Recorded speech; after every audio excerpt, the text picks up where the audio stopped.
This Sunday after Charlottesville, President Trump makes his both sides are to blame argument. But you also had people that were very fine people on both sides. Equating the white nationalists with the protesters. Excuse me, what about the alt-left that came charging at the, as you say, the alt-right? Do they have any semblance of guilt? Did the president lose his moral authority this week by failing to condemn white supremacists, the Klan, and neo-Nazis? I'll ask former Republican Congressman J.C. Watts and the former U.S. Ambassador to the United Nations and one-time mayor of Atlanta, Andrew Young. Plus, those white supremacists in Charlottesville. Jews will not replace us! Jews will not replace us! We'll take an inside look at last week's mayhem and at the men behind the march. Sadly, because our rivals are a bunch of stupid animals who don't pay attention, they couldn't just get out of the way of his car. Also a debate. Is it better to ignore KKK and Nazi marchers or to confront them even with violence? Joining me for insight and this will be remembered as the week for choosing sides. President Trump seemed to choose his. Though this may not have been his intention, the president's equivocation over who was to blame for the violence in Charlottesville allowed white supremacists to claim him as being on their side. Here are the covers of 3 national magazines. And while some may see liberal bias in the mainstream press, The Economist in particular there on the right often does reflect international opinion. Yesterday, demonstrations were held across the country against white supremacy. The largest in Boston, where some 40,000 people gathered. 33 people were arrested, mostly for disorderly conduct. To many of us, though, who study this administration, Mr. Trump this week chose to become the president of Red America over healing the country's national wounds. Many elected officials, too, see this as a time for choosing. Democrats have it easy. Their voters expect them to criticize this president. But Republicans appear to be divided or at least conflicted. While many, including much of Mr. Trump's base, are standing with the president, others, including the elected leadership, are desperate to criticize him, but quietly waiting for a permission slip from the voters to speak out. All this in another typically chaotic week from President Trump's Both Sides Now news conference to the Bannon. President Trump, not Steve Bannon, is currently the problem. The president has not yet been able to demonstrate the stability nor some of the competence that he needs to demonstrate in order to be successful. He also recently has not demonstrated that he understands the character of this nation.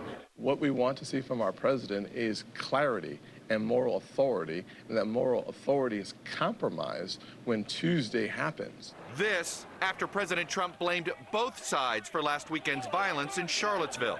I'm not putting anybody on a moral plane. What I'm saying is this. You had a group on one side and you had a group on the other, and they came at each other with clubs, and it was vicious. You had many people in that group other than neo-Nazis and white nationalists, okay? Former Governor Mitt Romney is calling on the president to apologize, state forcefully and unequivocally that racists are 100% to blame. Mr. Trump's response, though, should not be a surprise.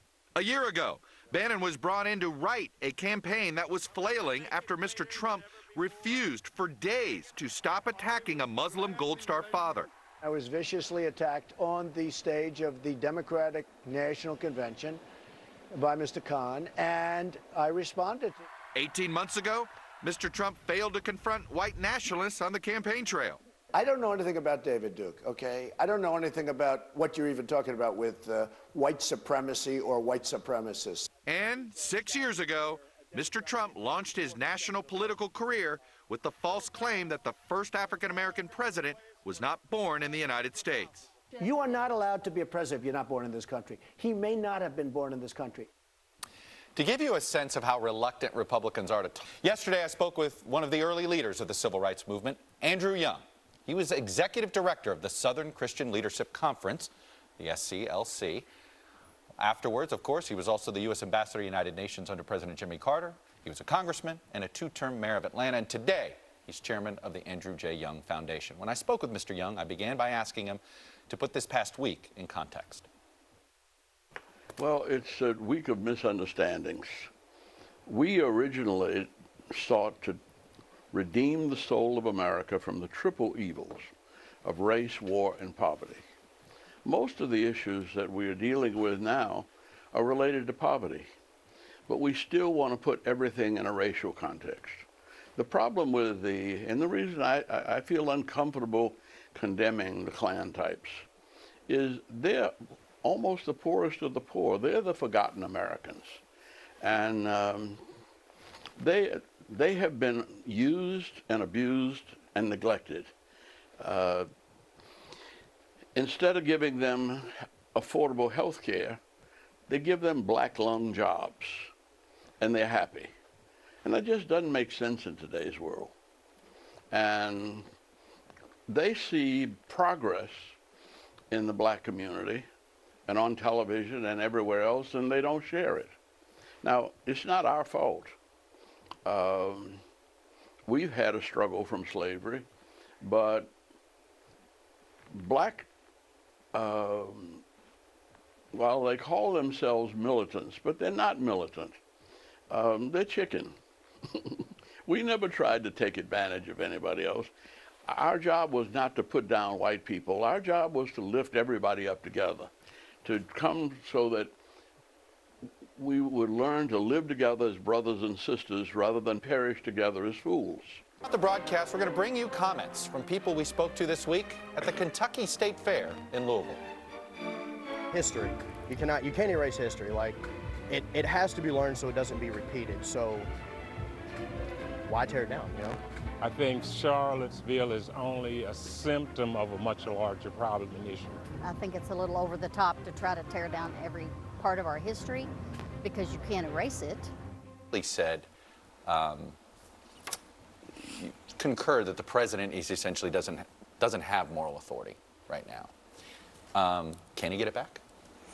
You know, I think one of the things we were talking about, or that that you showed in your what I thought were fabulous interviews with J.C. Watts, who was so bracing, and Andrew Young, who seemed so wise and at a grandfatherly distance. But the subtext of the questioning was, has the president lost his moral authority because of the events of the past week? I thought about that, and I think the problem for him is that he did not lose his moral authority because he did not have moral authority, and you cannot lose what you do not have. The whole tale of the first 7 months of his presidency was, I know I'm unusual, I know I'm different, I know I have things that have been offensive to people in my past. However, I'm going to grow into this figure who is the serious, moral, serious guy.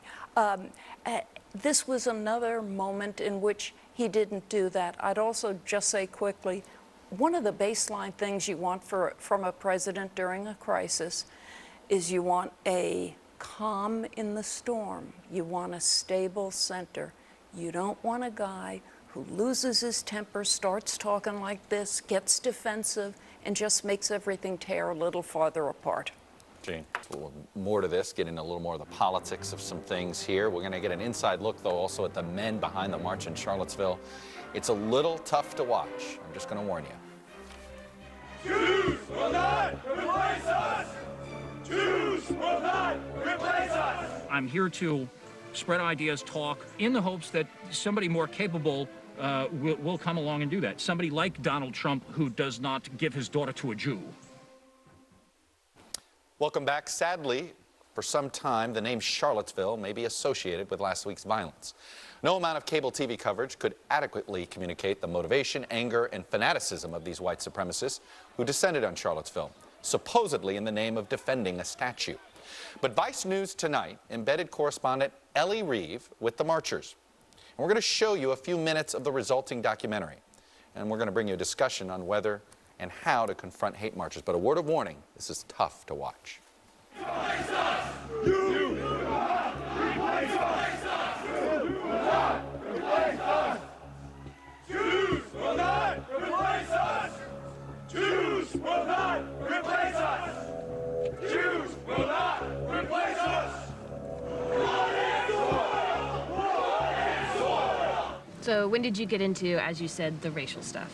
When the Trayvon Martin case happened, you know, Michael Brown and Tamir Rice and all these different things happen, every single case, it's some little black behaving like a savage, and he gets himself in trouble, shockingly enough. I'm here to spread ideas, talk, in the hopes that somebody more capable will come along and do that. Somebody like Donald Trump who does not give his daughter to a Jew. So Donald Trump, but like more racist. A lot more racist than Donald Trump. I don't think that you could feel about race the way I do and watch that Kushner bastard walk around with that beautiful girl, okay? So the alt-right is very organized. They have a lot of numbers, they have shields, they have protective gear like helmets. We've seen tear gas, water bottles, eggs. I should pour it on my face? Yeah. What just happened? They maced me. Who? I don't know. Communists.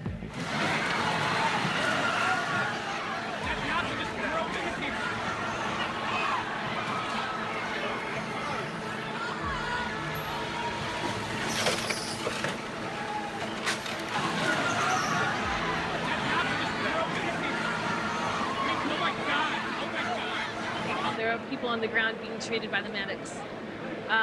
Were people running up the street screaming and crying. There's many people on the side injured too.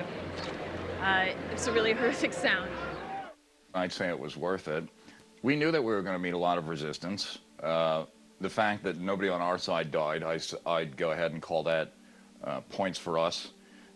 The fact that none of our people killed anybody unjustly, I think, is a plus for us. And I think that we showed our rivals that we won't be cowed. But the car that struck a protester, that's unprovoked. That's not true, and you know that it's not true. You've seen the video. So. I've seen a video. I don't know much about it. Oh, I understand that Can you describe what the video appears to show? Okay.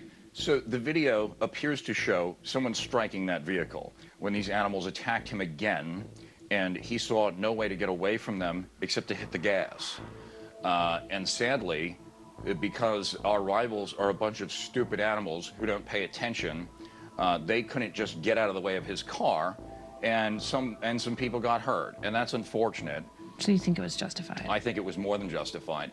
I can't believe the amount of restraint that our people showed out there, I think was astounding.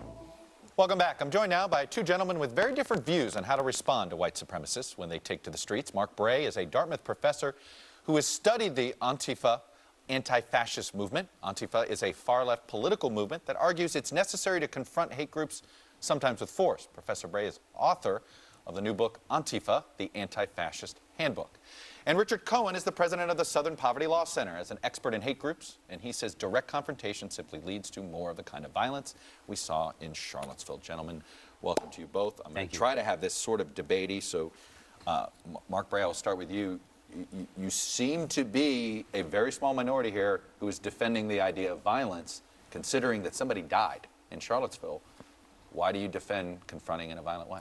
Well, first, I would contest the notion that I'm that small of a minority. I think that a lot of people recognize that when pushed, self-defense is a legitimate response to white supremacist and neo-Nazi violence.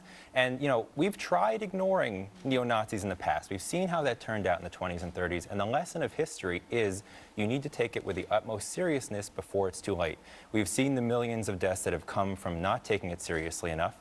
And we can see that really the way that white supremacy grows, the way that neo-Nazism grows is by becoming legitimate, becoming established, becoming everyday, family-friendly, wear khakis instead of hoods. And the way to stop that is what people did in Boston, what people did in Charlottesville. Pull the emergency brake and say, you can't make this normal.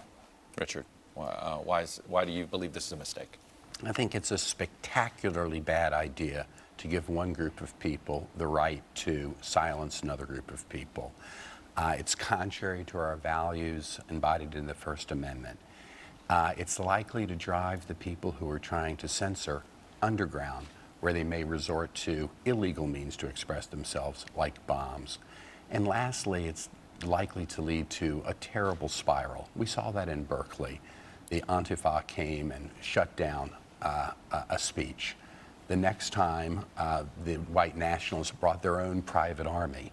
And so, you know, where does something like that stop? Yesterday in Boston, you know, when we saw thousands and thousands of people peacefully protest, that seemed like a much stronger answer to white supremacy than clubs and guns. That a lot of people don't have the choice whether they can defend themselves or not. We've seen that even before this sort of, as you called it, spiral of violence started, there were attacks on mosques, there were attacks on synagogues. A lot of people are under attack, and sometimes they need to be able to defend themselves. It's not, you know, it's a privileged position to be able to say that you never have to defend yourself from these kinds of monsters. The issue of defending yourself. It's an issue of trying to silence other people. No one is saying that, you know, if you're slugged in the face that you have to sit there and take it. The question here is when white nationalists want to walk down the street, should people stop them? And that's a very different issue. It's a very peculiar notion of self-defense to say you can censor people. Real enemies of free speech are fascists. We've seen that historically. We've seen that they're the ones that, if they have their way, will shut down speech. And it also differs in the sense that anti-fascists see this as a political struggle. They don't see fascism as a difference of opinion or as kind of a different perspective to consider. Instead, they see fascists as the enemy, and I think that we need to come around to that notion, considering that there is no doubt what they've done historically. Richard. Discount furniture. Storm Watch said